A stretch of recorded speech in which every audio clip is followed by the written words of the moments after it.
and I now have the pleasure to work in the University Advancement Office. And I also have the pleasure of introducing Dr. Joseph Campbell, class of 1974, as your speaker this morning.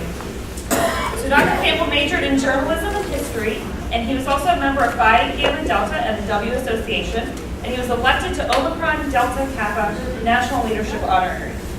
The faculty chose him as the top journalism student in the 1974 graduating class. He received his PhD in mass communication from the School of Journalism, mass communication at the University of North Carolina at Chapel Hill in 1997. Immediately thereafter, he joined the American University faculty and is a full tenured professor at the University School of Communication. Since his arrival at American University, Joe has published 5 books, including his most recent, Getting It Wrong, 10 of the Greatest Misreported Stories in American Journalism, which was honored with the 2010 Research About Journalism Sigma Delta Chi Award from the Society of Professional Journalists. He is a 3-time Pulitzer Prize nominee, both for national and international reporting. Dr. Campbell? Thank you.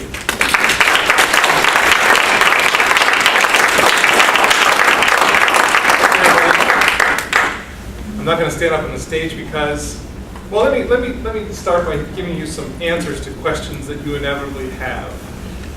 And those answers are 6, 7, yes, yes, yes, yes. How's that? End of talk.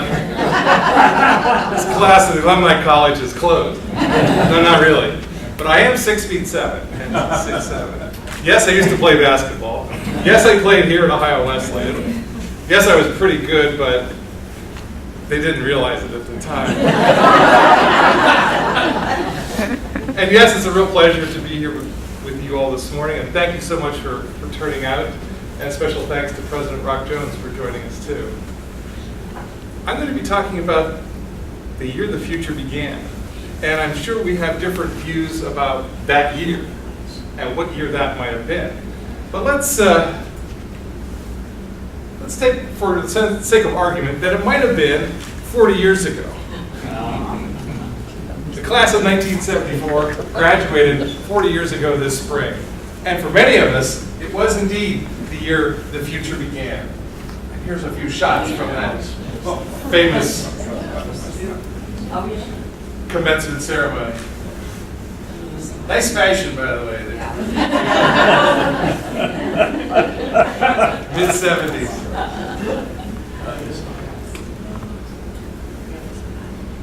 It was a hot day, you're right. And it was an outdoor ceremony.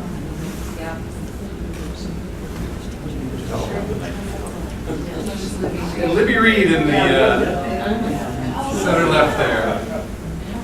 Famous, of course, for report writing. President Winslow and some tall guy. 6, 7, yes.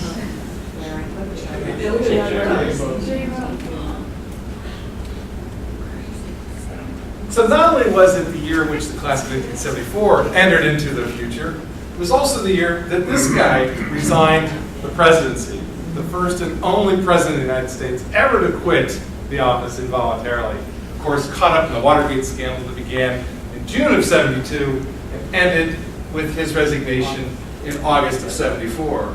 It was also the year that Patty Hearst was kidnapped. February 1974, Patty Hearst was kidnapped and became a member, she said, of the Symbionese Liberation Army, SLA. It was also the year that the speed limit, the federal speed limit, was dropped to 55 miles an hour, which we all respected, in order to keep the gas consumption somewhat lower. I don't know how effective that was, but nonetheless, that was the year, 1974. So, a strong case could be made for 1974 as the year the future began. But I'd like to argue another year and present some evidence that suggests that it was 1995. That was the year the future began.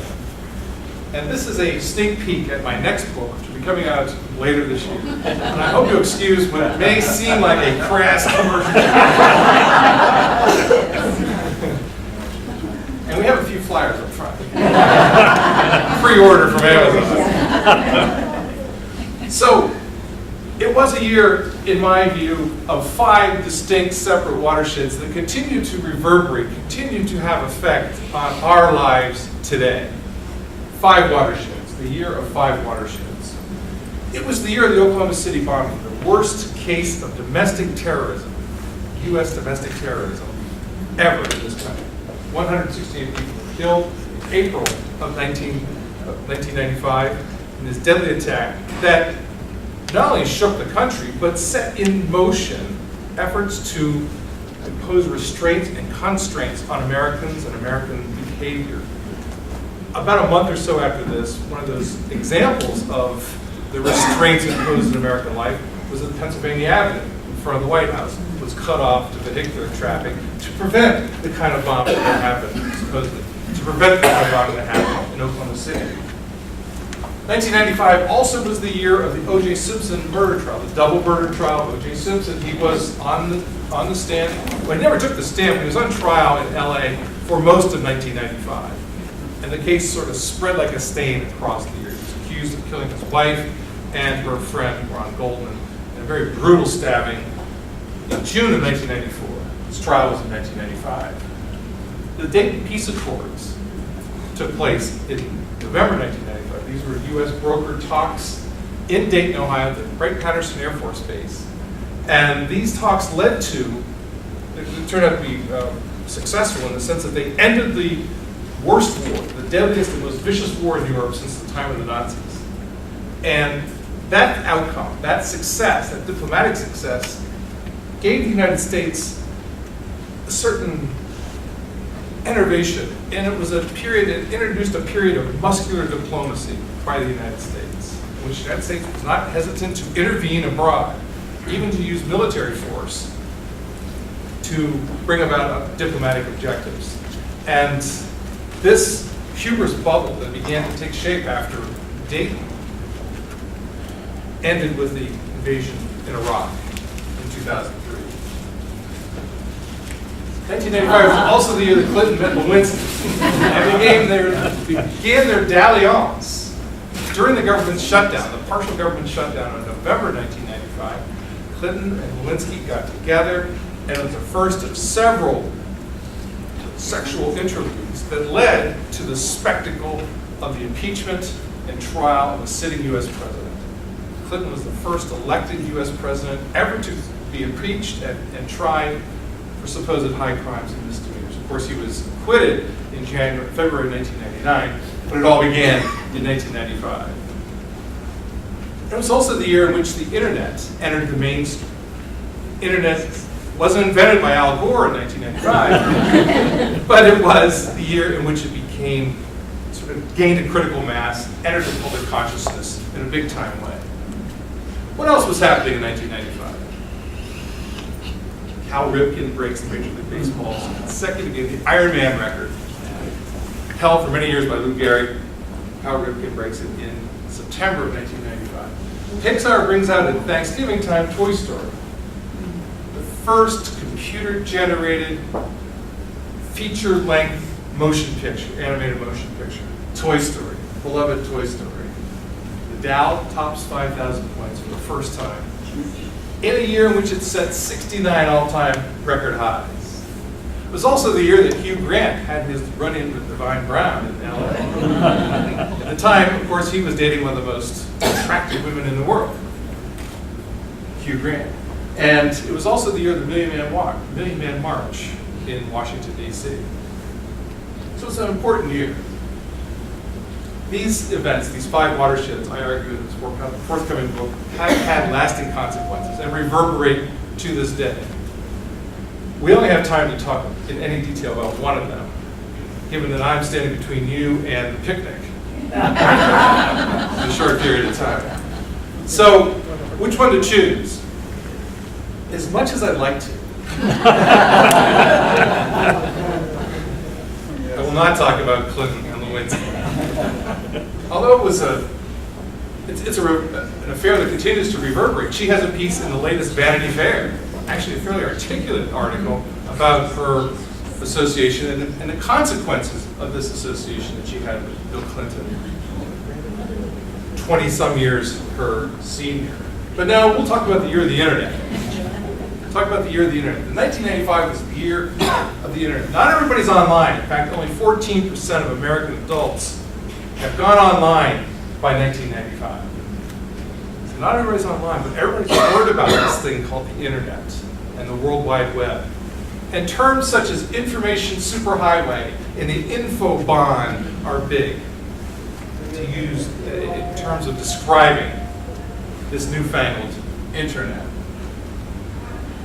And terminology had not yet been developed by which to describe this newfangled technology. And the New York Times in early 1995 used the following: a section of the internet overflowing with sights and sounds to describe the World Wide Web.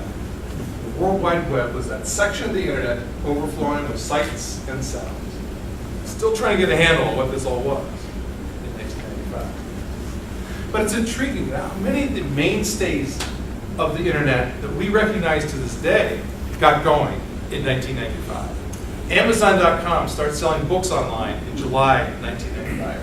Nobody notices, almost nobody cares. Tiny, obscure Amazon.com, founded by Jeff Bezos. He says out of a garage in Seattle, in suburban Seattle. But not many Americans at the time are feeling comfortable about giving their credit card information to somebody who's selling them something online. Yet enough people were comfortable doing this that Amazon begins almost immediately to get some traction.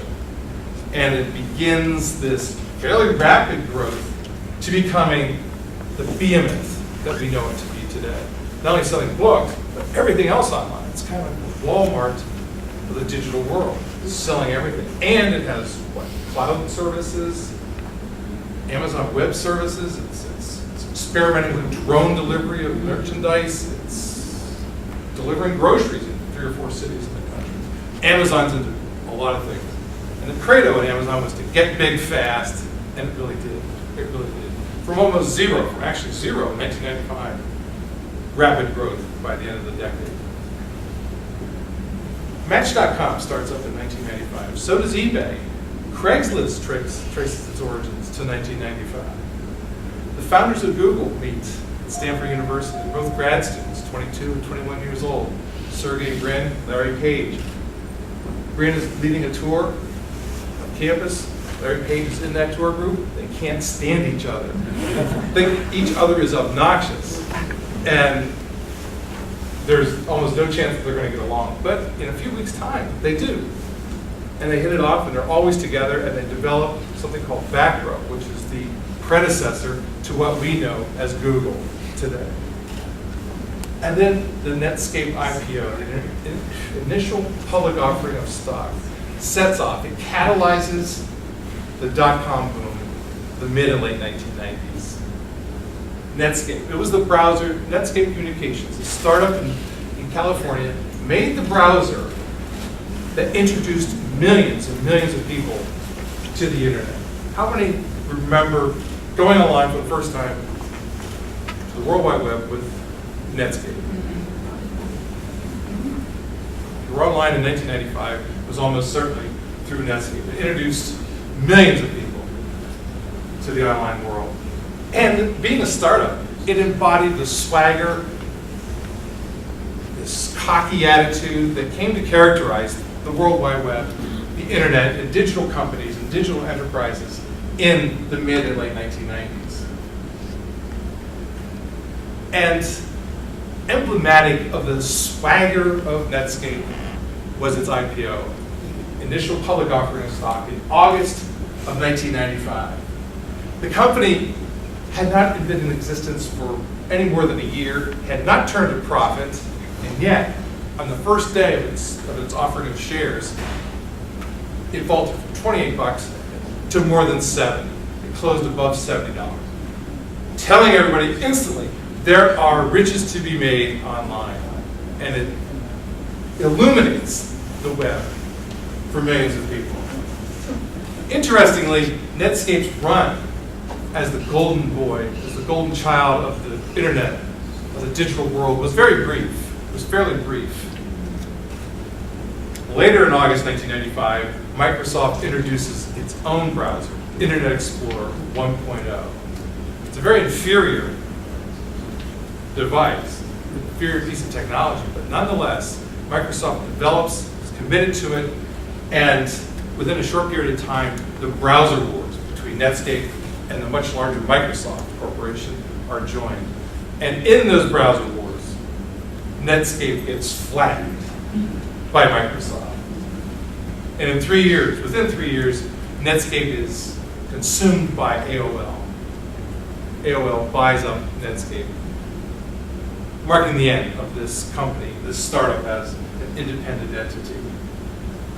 People looking back at 1995 see poetry, though, in Netscape, even in the very word Netscape. Netscape. As a writer for Wired magazine noted once that the word itself announced that the frontier, the digital frontier, was open, open for exploration, open for habitation. So it was the year, 1995 was the year when the internet and the web moved from curiosity and from the realm of geeks and academics to something entering the mainstream. It became a household word. In fact, the World Wide Web was the word of the year, according to one linguistic society and its poll of its members, the World Wide Web in 1995. So why was that? Why was 1995 such an important year? Why was it such a decisive year in terms of the introduction of the internet, the World Wide Web? What made it such a decisive moment? Thoughts, comments, observations? Any ideas why that year was so decisive? Wild guesses would be welcome, entertaining. Personal computers, portability. Yes, personal computers, absolutely. Very important reason. Others? Yes, sir. I started behaving as an accountant at that time, and that's when we started going with the accounting on software, with all kinds of fancy software using the internet with tax returns and whatnot. There you go. Very helpful. Good point, sir. People could communicate with each other around the world effortlessly and at essentially no cost. That's right. The embrace of email wasn't invented in 1995 either. People suddenly, as you just described, recognized, yeah, hey, this works. I can get a hold of somebody in Ghana, for Christ's sake, and be in touch with people in far-flung reaches of the world. And that was very appealing. Absolutely. Very quick. I'm going to go with teaching computers in grade school and high school. Yeah, there was some of that too. There was some of that. Yes. Security software firewalls were installed so you could have commercialization. Right, and things like secure sockets layer introduced by Netscape in the mid-90s allowed for the secure transactions online that Amazon based its growth upon. Very good point. Sir? Again, the shift of how people get information. Yes, that's right. Absolutely. This marked a seismic shift. I'm going to go from the industrial revolution to the information. Yeah. And that's really, I think, what happened. That's right. Yeah, the digitization made it possible. Excellent points. I think we touched on most of them. The web is still new. It's had been developed by Tim Berners-Lee at a nuclear CERN agency in Geneva, outside of Geneva, Switzerland, in 1990, 1991. So the web is not completely new, but it's gone beyond its infancy. People realize what you can do with it. Other browsers have been developed. Mosaic was one of the first commercial browsers that had been on the market, and Netscape follows on to that. So the web is still new, but it had begun beyond its infancy. Computer use. More than half of the adults in the United States had, by 1995, begun using computers, either at home and or at work. And that threshold of 50% was very important because many of the new computers being shipped then were being shipped with the hardware and software that allowed for internet connections, the dial-up modems that you all maybe remember. Those dial-up modems were part of these new computers being shipped in great numbers starting in 1995. So computer use, crossing that threshold, very important. And online services too. America Online, CompuServe, Prodigy, all of those allowed Americans and others to get online in a very safe, structured sort of way. people referred to them as the internet with trading wheels. But it was a way in which people were introduced to the online world. So, my argument is that 1995 deserves recognition as a decisive year, as a year in which a lot of things happened, including the internet coming of age, entering the mainstream. As I say, this is taken from my forthcoming book by the title, 1995. Part of this is to engage with you all in a Q&A discussion, points, arguments, and counter-arguments. If you have years in which you think deserve to be recognized as the year the future began, I'm happy to hear about it. But I'm more interested in questions that you may have about this presentation, about 1995. The floor is open. Sir. That was also the year when the Republican Congress broke a 40-year stranglehold by the Democrats in the Congress and started doing things a little bit differently. That's right, that's right. 100-day revolution with Newt Gingrich and whatnot. That's right. Newt Gingrich, as Speaker of the House, sworn in January 1995 after the Republicans sweep the congressional midterm elections of 1994. A real review to Bill Clinton. And the Republican Revolution takes hold, begins in 1995. You're absolutely right. And Clinton is almost eclipsed. I mean, this dominant political figure in the 90s, as we think of him often, was very much an eclipse in the first part of 1995. And this struggle between the White House and Congress, the Republican controlled Congress and the White House, led to the government shutdown. Actually, there were two government shutdowns, partial shutdowns in 1995. One in November for 5 or 6 days, and a longer one in December of 1995. It was that first shutdown in mid-November 1995 that enabled Lewinsky to get close to Clinton. Had it not been for the Republican Revolution, knew we'd get back to that. If not for the Republican Revolution, if not for the government shutdown of November 1995, there's no way she, as an unpaid summer intern who extended her internship by a few months, would have ever gotten close enough to Clinton to begin this dalliance that they did. And the reason that interns were relied upon during the government shutdown is because they were unpaid. Most of the White House staff, being paid, had to go home. They were on furlough during the government shutdown. And the White House was being run by an emergency skeleton crew of staff as well as interns. So Lewinsky gets a job or is assigned to the office of the chief of staff, which is right down the hall from the Oval Office. And one thing leads to another, and mutual affection, she says. Sooner or later, he's impeached. But you're right. The government shutdown and the Republican Revolution of 1994, 1995. Very important. Very important. Other thoughts, questions? Could you talk a bit about the impact on journalism at that time, and did anybody see multimedia coming the way it has? That's a very good question. Did many people in journalism see multimedia coming, the digital revolution coming? Some people did, but they were not in a position of saying, yeah, this is important, this is something we have to look out for, this is something we have to be mindful of. In fact, one of the leading lights in American journalism, Gene Roberts of the Philadelphia Inquirer, was among the many journalists at the time who were poo-pooing this new digital world, saying, thankfully, the number of readers online, I said this in 1985, thankfully the number of readers online is blessedly small and is likely to remain such for quite a long time. And so American journalists, at least at the highest levels of the leadership, were thinking this is a fad, this is not going to last. They weren't alone in thinking this was a potential fad. A lot of people thought that the World Wide Web was going to go the way of the CB radio, the CB radio of the 90s. And so it was not something that took them by surprise. They just weren't ready to embrace this possibility. And it did, of course, have such shattering effects to traditional mainstream journalism in the United States and abroad. It really has bled newspapers almost dry. Newspapers today, even the most powerful ones, such as the Washington Post and the Los Angeles Times, are really shells of their former self. Their former selves. And it's can be traced to this period in which they kind of said, I don't think so. This doesn't seem like it's going to be all that great of a threat. So, yeah, there was a blind spot.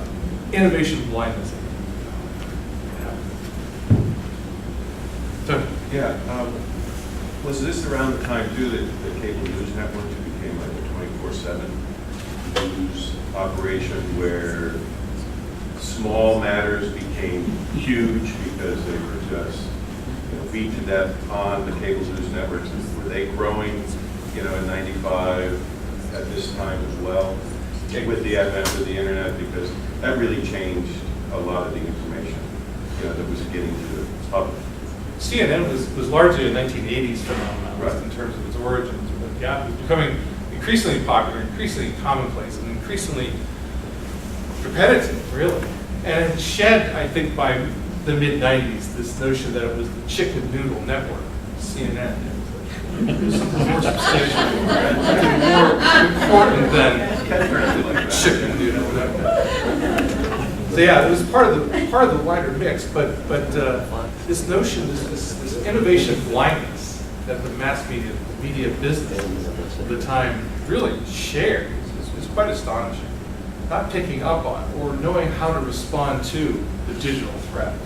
Now, I suppose it's easy to sit back with the hindsight of 20 years and say, yes, they should have done this, they should have done that. It's easy to do. The fallacy of presentism, we call it. Applying contemporary standards and what we know today to what they should have done back then. So it's a bit unfair, but even an impartial reading of the evidence back then, there were ample signs, ample warning signs that there was something very destructive, very disruptive about that happened. And the news media, among other industries, tended to ignore it and poo-poo it. I would think a bit of an exception with your idea that it was a watershed year for foreign policy. I think Clinton had gotten his nose bloody in Somalia a couple of years earlier. Right. Black Hawk down. Uh-huh. So I think going forward, I think he was careful. And I think it was mostly a regime shift in the United States. Talk about muscular foreign policy. The unilateralist was Bush in 2000. And Clinton, for instance, with Osama bin Laden, he just shot some cruise missiles over there in an attempt to take you out, single shot kind of thing. It took some heat for that too, by no less than Bush, who felt like he should have done more with them having attacked the embassy in Africa. So I think in terms of muscular diplomacy, I think that was more present at a later time. It was. In many respects, though, Bush did stand on it. It's hard as me to believe that Bush stood on the shoulders of Clinton in terms of this muscular approach to foreign policy. Clinton, after the massacre at Srebrenica in July of 1995, Clinton was almost forced to do something. This was in Bosnia, in which Bosnian Serbs disarmed UN peacekeepers in a UN-designated safe area in western Bosnia, and proceeded to separate and kill about 8,000 Muslim men and boys at this massacre at Srebrenica. And that massacre set in motion policy shifts inside the Clinton administration. They had to do something. And you're right, the Somalia syndrome had been fairly recent. And then the year before that, in 1994, Clinton and the U.S. administration largely stood aside while Rwanda took place. The genocide in Rwanda, 800,000 Tutsis and Hutu moderates were killed by Hutu extremists. Astonishing, rapid genocide.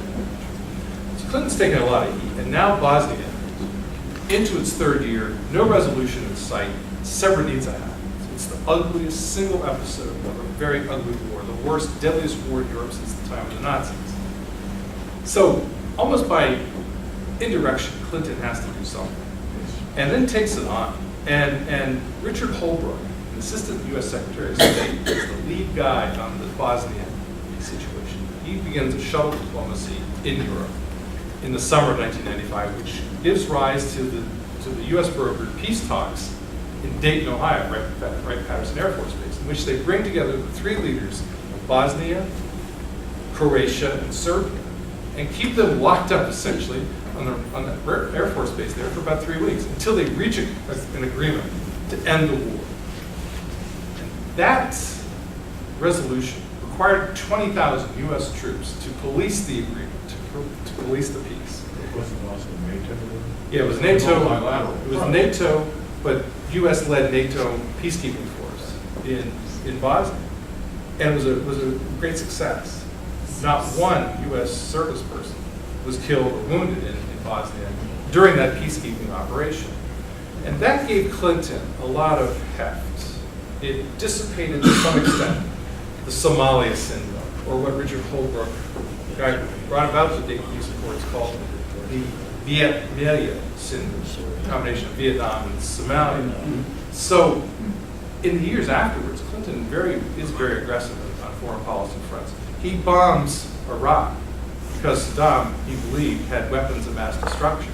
He was not allowing UN inspectors to conduct their inspections in Iraq with suspected mass weapons sites.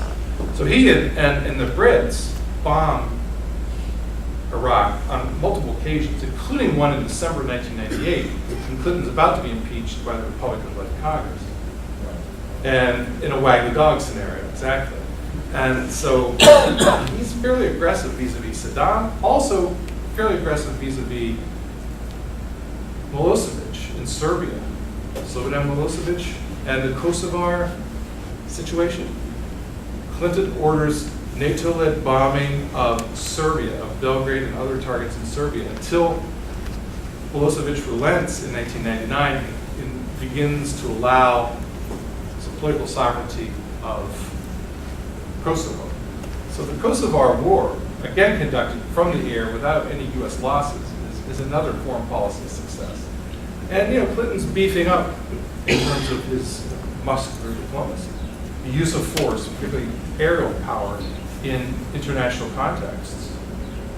And Bush, in many respects, stands on the shoulders of Clinton. They didn't like each other, nor did the two administrations see eye to eye on many policies.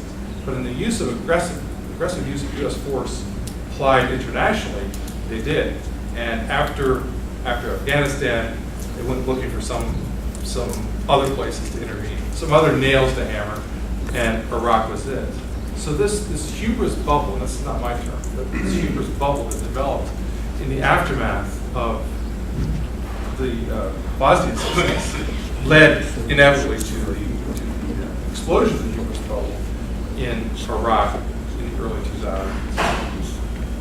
I'll read it. Yeah. Let's give this gentleman a flyer here. Make sure he gets it. I'll be happy to autograph it for you. Flyer. I wish he did. I should have. I think the bookstore has support. Actually, these are covers of books that I've written since joining the faculty of American University. The one that was mentioned at the outset during the introduction is Getting It Wrong in the Lower Right. I think the bookstore does have it. Sir? Tying back to 1995, what in your view is the shift in culture and business community by use of the internet, particularly the impact on small businesses and sort of the shift taking place in the economy? Does that relate back to the same year, or where would you tie that in? It's a good question. I really don't know. I haven't studied the impact on small businesses, the digital impact on small businesses very much at all. Culture, maybe, but that's such an amorphous and difficult to pin down concept. Well, I meant particularly in the context of small business culture, how people have their businesses and what they do, the communities revolving around small businesses. Don't know. Maybe it's a topic for the next book. Oh, okay. Think it would be a bestseller? I mean, I'm looking for a bestseller. Just so you give me a citation. Now I think it's time to go up from citation, up from footnotes. Tom?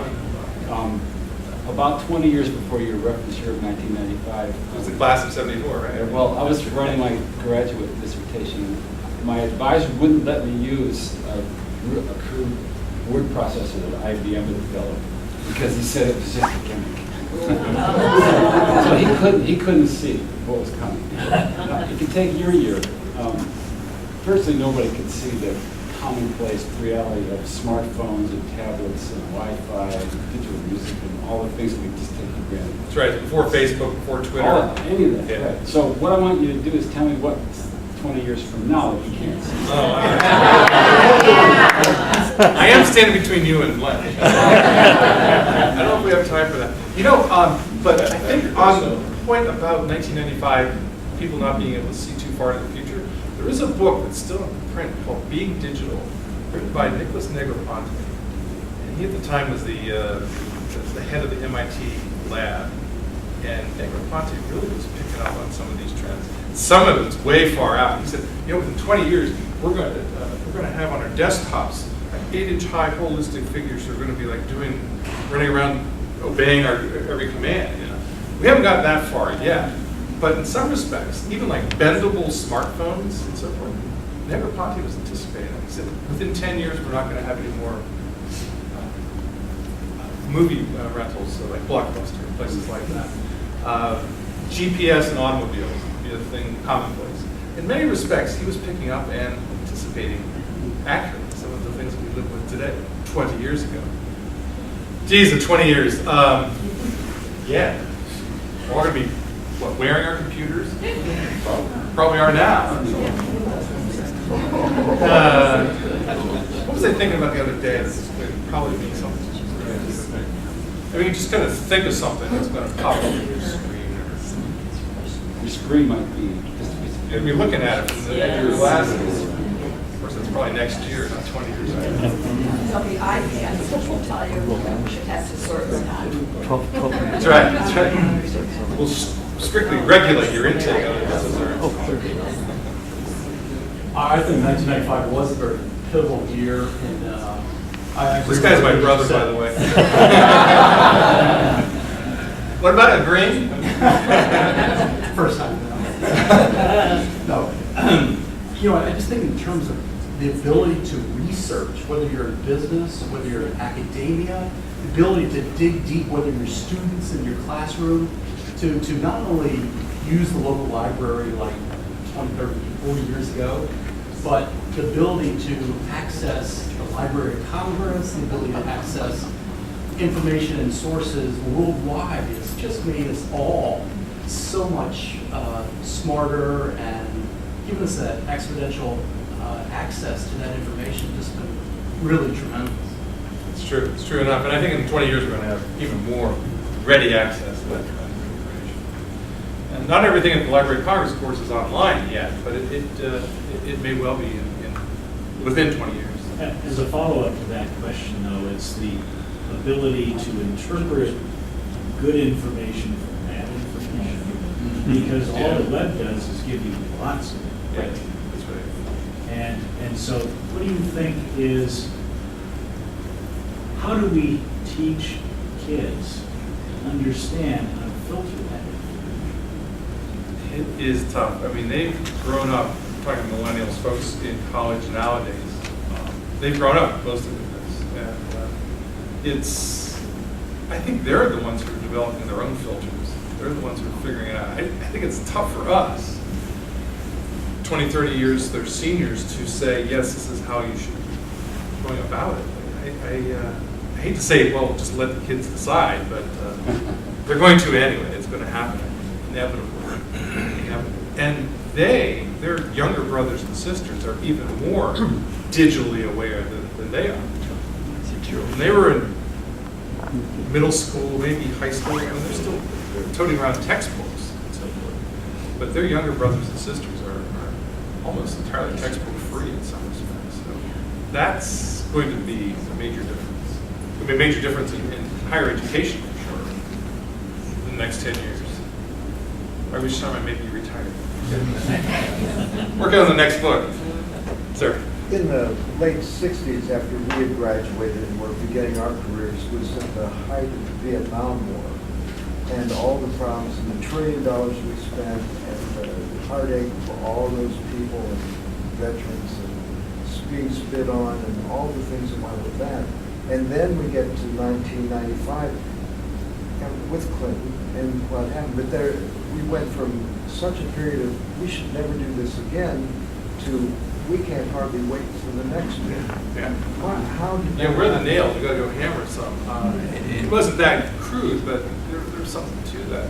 The United States in the mid '90s was the dominant, the sole superpower, the sole surviving superpower.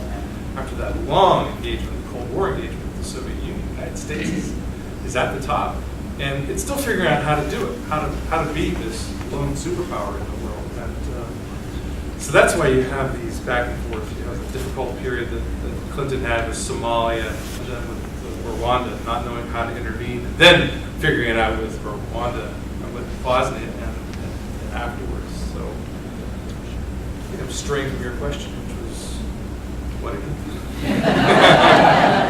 Well, we went from a period where we were protesting war, we were protesting the losses.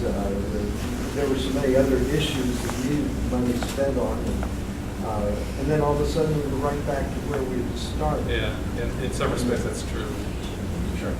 With Iraq, I think that we didn't see that coming in the mid '90s, and even later in the decade, with the stock market boom, the .com boom. I mean, everybody's Jesus, it's pretty good here. In fact, even in the '90s, there were some people talking about the end of history. That we had reached a point in the evolution and the search for the best possible governance that liberal democracy had triumphed. This is early '90s philosophy. Francis Fukuyama, among others. We've reached the end of history. That this is the way it's going to be. That communism has been defeated. That fascism is no longer a possibility. It's liberal, Western liberal democracy. It's triumphed. Of course, it missed the rise of radical Islam, for example. But it was a heady period. The 90s were a heady period. And at the end of my book, I call for a total re-examination of the 1990s. Enough time has passed, we can take a critical look at the critical distance in which we can make a dispassionate evaluation of the 1990s. Wasn't this glorious decade that many people remember? Boom time, and innovative technology, and an era of good feeling, perhaps. I think it was more complicated. It's not quite as rosy as we tend to look back on. I think we've got a new business. The digitalization, at least what I find as a lawyer in small practice, it's sort of Murphy's Law in action. We have now more time because of computers. And because we have more time, we can accomplish so much more. We can handle so many more clients. We can handle so many more facts. But that creates greater and greater competition also. So it's kind of a mixed bag. It is. It really is. And yeah, I mean, there certainly is a downside to online world for many. And just wasting time. I mean, look at it. I mean, it saves us time, but look at all the time we squander online too. Writing this book, it's like half of it was wasted on scanning irrelevant stuff. And all the stuff that you mentioned we'll forget about 10 years from now, but Lewinsky will be on our mind. Remember that. There's the prediction. 20 years from now, we'll still be talking about Monica Lewinsky. So I got a comment and question. The comment is, I've actually read at least one of Joe's books, 1897 of Journalism. If you haven't read any of his work, he is a marvelous, very thoughtful writer, as you heard this morning. He's not paid. Thank you. The question is, there must have been, as you were zeroing in on 1995, I don't disagree with that selection at all. Well, there must have been a second closest year. You think about all that's gone on in our lifetime since we graduated. Well, I can be candid. I would say that 1994, 20 years ago, was a real close second. I mean, there's a lot that happened in 1994 that tended to spill over. In some respects, it reverberates to this day, too. South African elections, for example, were a major development. The end of apartheid, the rise of democratic rule in South Africa, Sub-Saharan Africa's strongest economy, was a major development. Netscape Communications, although it had its IPO in '95, was founded and got together Mark Andreessen from the University of Illinois and Jim Clark formerly of Silicon Graphics in California. These two guys got together and established Netscape, and that was the start of this famous browser development. Really catapulted the digital world into something that was accessible to everybody. So 94 in many ways, and the Republican Revolution, it was the 1994 election that brought Gingrich to power the following year. And so 94 is a close second, I would say. But nobody's come out with a book that I know about 1994, so I think I'm clear. I think we're all right. And this book will be out by the end of summer, early fall sometimes. Geez, these pitches are getting a little crass. Sir? How about the emergence of Fox News in the mid-90s and what contribution that might have made to the polarization? Fox News effect, and of course, some would say NBC contributes also. I personally don't think so. But we discuss that. Oh yeah, I think the more outlets, the more voices, the better.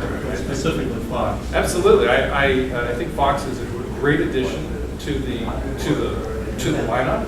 I'm glad it's there. I'm glad there is this right of center viewpoint. I think some of the people on Fox, like Bill O'Reilly, unwatchable. But nonetheless, the fact that there is this viewpoint, this other way of approaching the news, I think it's to be welcomed and to be embraced.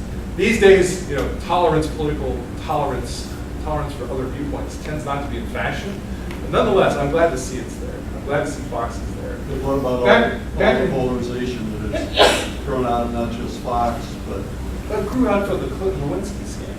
When the Republicans impeached Clinton, it was on party line votes. There were 2 bills of impeachment, and they were supported almost exclusively by Republicans. And then when it went to the Senate, everybody knew that Clinton was going to be acquitted. They went ahead anyway and voted again on party lines. And then the impeachment wars really deepened some cleavages that have existed since then in American politics. It really worsened. And it's not only because of the Clinton impeachment that we live with these political divisions to this day, but it's a contributing factor, undeniable. And I think it's, on a final word on Fox, I think it's great that it's there, because back in our day, the class of '74, what did we watch? We watched Walter Cronkite, and there was on CBS or NBC and ABC, and that was about it. That was about it. A closed universe like that, I don't think it's terribly healthy. And as much as people may respect Walter Cronkite, he was not the most trusted man in America, by the way. I just don't think it's a very healthy situation when you just have that limited of a pool, that limited of a choice. More choice, the better. We have time for one more question. Picnic time. Sir? You mentioned spilling over. I can't remember when it occurred, but Exxon Valdez had to be back in that era and sort of crystallized human effect on the environment. When was the Exxon Valdez? This was invented in 1985. Yeah, I got my first cell phone. I should have looked it up before I asked the question. Yeah. It was earlier. It's easily answered. And that emphasizes how we can look up information, but we need to evaluate and synthesize it. There you go. And that's critical in education now. We're not getting that because corporate, just wants to figure out how to do that. We got to teach kids how to think. That's right. And I think critical critical thinking skills, whether you're an adult or a child, you have to learn how to access and evaluate that flood of information that's out there. Otherwise, you just accept it. 1989. Oh, my. Final question. As you researched your book and thought about it in advance of that, was there anything that truly surprised you as you did the research and you said, oh my golly, this nails it? Oh, that this is the year. This is it. Yeah, sure. It had to be. I didn't remember that Clinton and Lewinsky got together in '95 until my wife one night, we were chatting. It was a winter night in front of the fire, and she said, and I was doing some reading about '95. She said, I think Clinton and Lewinsky started their affair. I said, nah, I don't think so. And sure enough, she was right. And she always is. Now, Joe, don't you think that... Well, Anne Marie's right here. Isn't that right, Anne? But I think that was the surprise. And looked it up, and sure enough, it was. And that kind of nice. That's okay, yeah. This is going to be a go. Not just because of that, but it's sort of that and everything else gave it the weight. But as a Northeast Ohio boy, you don't think that the 95 was the year the Indians made it back to the West? Strong Clinton connection. The balance for 95 for you? 95 was a very sad year in many respects in Northeast Ohio. I mean, the Indians made it to the World Series, but lost 4 games to 2. And then Art Modell moved the Cleveland Browns to Baltimore. I mean, that was just tore the heart out of me. And I live in suburban Maryland. Never go to that stadium outside of Baltimore where the former Browns play. Never. I mean, it's just awful. And it was also the year of the Rock Hall opening. It was the year Albert Bell chased after Halloween trick-or-treaters who, threw something in his windows. He got into his truck and drove after him. Albert Bell. So yeah, interesting year in Cleveland, Ohio. That's what cinched it. Thank you all. I've been a terrific audience.